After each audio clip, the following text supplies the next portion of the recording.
Chapter number 4 है money. सबसे पहले हमें ये पता होना चाहिए मनी का मतलब क्या है, उसको डिफ़ाइन कैसे करेंगे। Money is defined as a thing. Money एक ऐसी थिंग है, ऐसी चीज़ है that is commonly accepted as medium of exchange. जिसको कैसे एक्सेप्ट किया जाता है, एक मीडियम ऑफ एक्सचेंज के रूप में एक्सेप्ट किया जाता है। मतलब जब भी कोई चीज़, कोई गुड्स सर्विसेज एक्सचेंज करनी होती हैं तो उसके लिए हमें जिस चीज़ की ज़रूरत पड़ती है उसको हम मनी बोलते हैं। तो मनी का मीनिंग हम कैसे डिफ़ाइन कर सकते हैं? Money is defined as a thing that is commonly accepted as medium of exchange. उसके बाद है ओरिजिन, कि मनी का ओरिजिन कहाँ से हुआ, उसका सारा बैकग्राउंड बताना है हमने इसमें। सबसे पहले देखो क्या था, जब मनी है ही नहीं थी, सबसे पहले था बार्टर सिस्टम। बार्टर सिस्टम में क्या होता था, goods are exchange for goods. Goods को गुड्स के लिए एक्सचेंज किया जाता था बार्टर सिस्टम के अंडर। ठीक है, इसके अंडर ऐसा होता था। लेकिन ये सिस्टम जो था बहुत ज़्यादा इनएफिशिएंट था, तो इसलिए इसकी इनएफिशिएंसी को दूर करने के लिए गोल्ड कॉइन्स आए बार्टर सिस्टम के बाद। गोल्ड कॉइन्स के बाद सिल्वर कॉइन्स आए। सिल्वर कॉइन्स के बाद एलॉय मेटल आया। एलॉय मेटल के कॉइन्स आए, जैसे आजकल भी सिक्के होते हैं ना, 1 रुपी 2 रुपी के या 5 रुपी 10 रुपी के कॉइन्स होते हैं, वो मेटल के होते हैं। उसके बाद क्या हुआ, paper money I. Paper money, ये जो नोट्स वगैरह होते हैं। उसके बाद फिर plastic money I. Plastic money बोला गया है यहाँ, जैसे डेबिट कार्ड्स, क्रेडिट कार्ड्स होते हैं जिनको स्क्रैच किया जाता है, तो वो होती है प्लास्टिक मनी। उसके बाद है ई मनी, इलेक्ट्रॉनिक मनी भी आई। उसके बाद डिजिटल मनी भी, जिसको हम बोलते हैं। इसमें क्या होता है, इसमें हमें किसी कार्ड्स की भी ज़रूरत नहीं होती, डेबिट कार्ड या क्रेडिट कार्ड की। जैसे मान लो पेटीएम है, ठीक है, तो उसमें हमें किसी कार्ड वगैरह की ज़रूरत नहीं ना होती। तो ऐसे ही ऑनलाइन ट्रांजैक्शंस हो जाती हैं, अकाउंट्स डेबिट क्रेडिट हो जाते हैं, बैंक अकाउंट्स में डेबिट क्रेडिट एंट्रीज हो जाती हैं इलेक्ट्रॉनिक ट्रांसफ़र ऑफ मनी से। ठीक है, तो ये था ओरिजिन। उसके बाद है बार्टर सिस्टम ऑफ एक्सचेंज, को हम थोड़ा कर लेते हैं डीपली, किसका मतलब क्या है और इससे हम क्या और बोल सकते हैं, इसकी क्या कमियां हैं, इसको कैसे दूर कर सकते हैं। तो सबसे पहले तो बार्टर सिस्टम ऑफ एक्सचेंज का मतलब क्या है, इसमें गुड्स को एक्सचेंज किया जाता था फॉर गुड्स। ये एक इनएफिशिएंट सिस्टम था एक्सचेंज का, क्योंकि इसमें क्या होता था, जैसे मान लो कि कोई पर्सन है ए और बी, दो पर्सन हैं।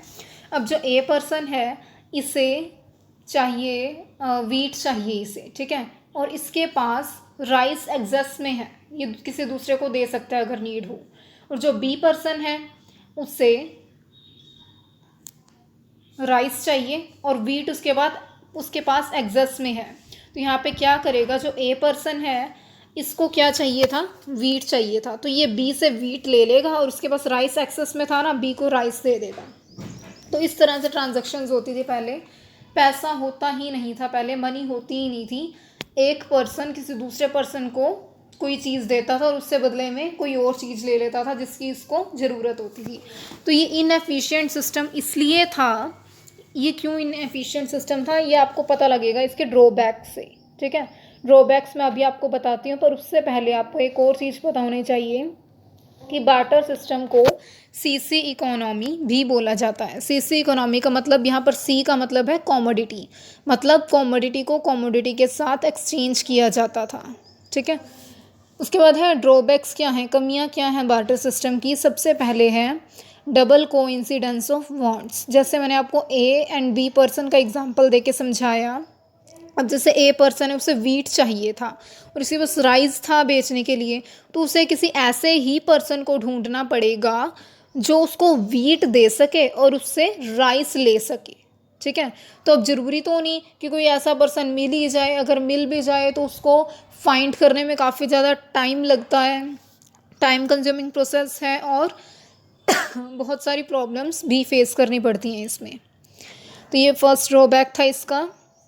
सेकेंड ड्रॉबैक है lack of common unit of value. अब देखो इसमें क्या है, बार्टर सिस्टम के अंडर क्या था, कॉमन यूनिट ऑफ वैल्यू की भी कमी थी। जैसे आजकल हम हर चीज़ को पैसे में मेज़र कर सकते हैं। जैसे अगर हमसे कोई हमारे रेजिडेंशियल हाउस की वैल्यू पूछे तो हम बोल सकते हैं कि कितने का है, 10 लाख का है, 20 का है, 30 का है या 40 लाख का है, हम उसकी वैल्यू बता सकते हैं। ऐसे किसी भी अगर चीज़ की हमसे आज के टाइम में वैल्यू पूछी जाए तो एक कॉमन यूनिट है, रुपीज़ में हम बता सकते हैं उसकी वैल्यू। लेकिन पहले तो रुपीज़ वगैरह मनी कुछ है ही नहीं था। तो अगर हमसे कोई पूछता कि वीट की कितनी वैल्यू है, तो हमारे पास कोई कॉमन यूनिट है ही नहीं थी उसको बताने के लिए। वीट को पल्सेस के साथ भी एक्सचेंज किया जा सकता था, राइस के साथ भी, किसी और चीज़ के साथ भी। तो कोई कॉमन यूनिट नहीं थी उस टाइम पर वैल्यू करने के लिए, मेज़र करने के लिए चीज़ों को। उसके बाद है third drawback, difficulty of future payments और कॉन्ट्रेक्चुअल पेमेंट्स। अब जैसे आजकल क्या है कि मान लो कोई किसी के लिए जॉब कर रहा है और उन्होंने कॉन्ट्रैक्ट कर लिया कि हर मंथ 10,000 रुपीज़ उन्हें दिए जाएंगे इस जॉब के अंडर, ठीक है। लेकिन अगर हम बार्टर सिस्टम के अंडर इसी चीज़ को लेके जाएं तो उसमें क्या है, वहाँ पर तो मनी होती नहीं थी। तो वहाँ क्या होता था, जैसे वीट वगैरह दे दिए, राइस वगैरह दे दिए, इस तरह का कुछ ना कुछ होता था। काउस दे दी किसी को, तो अब ऐसा थोड़ा वो कॉन्ट्रैक्ट कर सकते थे फिर कि हर मंथ एक काऊ दी जाएगी या हर मंथ वीट दिए जाएंगे, हर मंथ राइस दिए जाएंगे।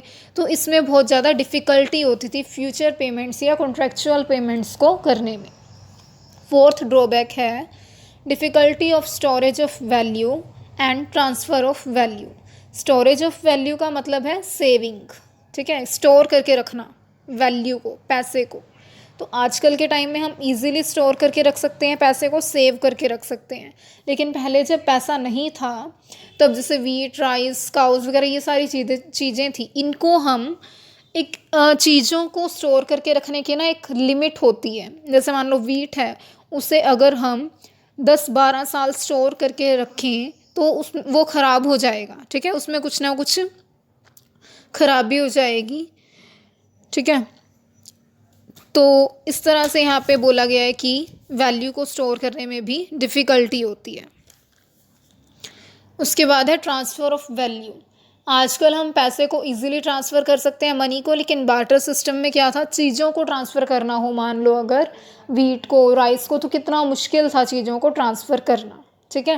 लेकिन आज के टाइम में हम वैल्यू को ईज़िली ट्रांसफ़र कर सकते हैं।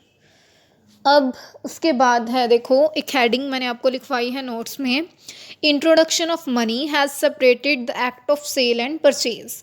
जब मनी इंट्रोड्यूस नहीं हुई थी अपनी इकॉनमी में, तो उससे पहले क्या था, जब बार्टर सिस्टम था तो एक ही पर्सन, एक सिंगल पर्सन एक ही टाइम पे, at a point of time, वो सेल्समैन भी होता था और वो बायर भी होता था। जैसे अब मैंने आपको ए और बी पर्सन का एग्जांपल दिया था, इसमें ए पर्सन ने ख़रीदने क्या थे, इसको चाहिए क्या थे, वीट चाहिए थे। और ये जब ये ख़रीद रहा है ना वीट, तो उसी टाइम पे ये राइस बेच रहा है। तो जो ए पर्सन है वो बायर भी है और सेलर भी है।